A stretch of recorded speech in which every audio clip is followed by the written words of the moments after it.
All right, guys, so this is just a quick run through with the no bones about it. Which animal is it? In case you're not in my Zoom meeting today, you want to check your answers. This one, if you look at that neck, very much like the camel. Look at that curve in the neck there, all right? And you have this animal, reminds me of a dog. There you go. It's definitely an ape. No tail. You said monkey. That's the big difference between apes and monkeys. Apes don't have that tail. That is actually a male gorilla. This one maybe doesn't look familiar, but it's a familiar pet also. Not a dog, but a cat. This one, if you look at the head shape, it's kind of a clue. And then the way it walks on these little hoof-like nails, tiny little tail. There you go. It's a pig. Of course, it's a fish. Probably not that same species, but I like that picture. It's got the double dorsal fin, like this one does. I think that's why I chose that one. So, if you look at this animal, pretty short tail, a big hump in its back, and then those shorter kind of horns, huge rib cage. A bison. If you put buffalo, technically that's not correct because in America, the North American bison was the animal that once roamed the North America by the millions. That's a buffalo found in Africa and Asia, water buffalo. This one should have been fairly easy for you. All right, the giraffe. I like to ask this question though.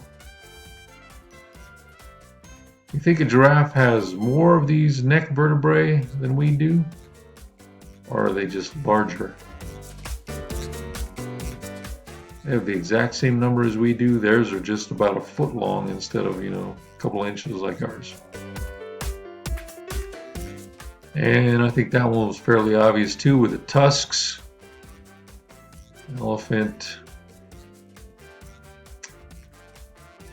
And maybe you saw this and you recognize it if you look at the hooves.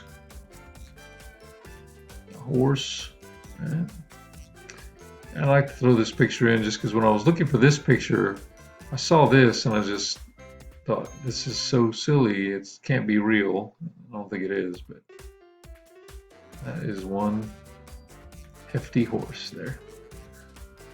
All right.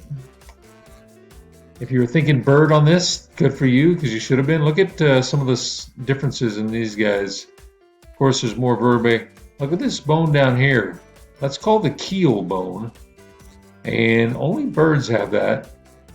Breast muscles attached to that so that they can get that power and lift when they're trying to take off.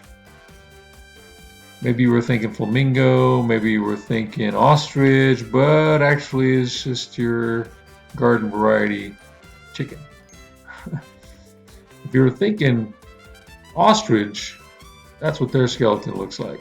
Look at the difference there. If you were thinking flamingo, that's what their skeleton looks like. Look at that neck, that downward turned head. They use that to feed in the water. This one, I think the claws should have given it away. The large canines and big head. That is a bear.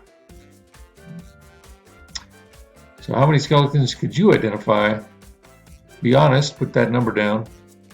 What helped you identify the skeletons? That's kind of your, only you know what helped you on that. It was just experience seeing the animals or made good guesses or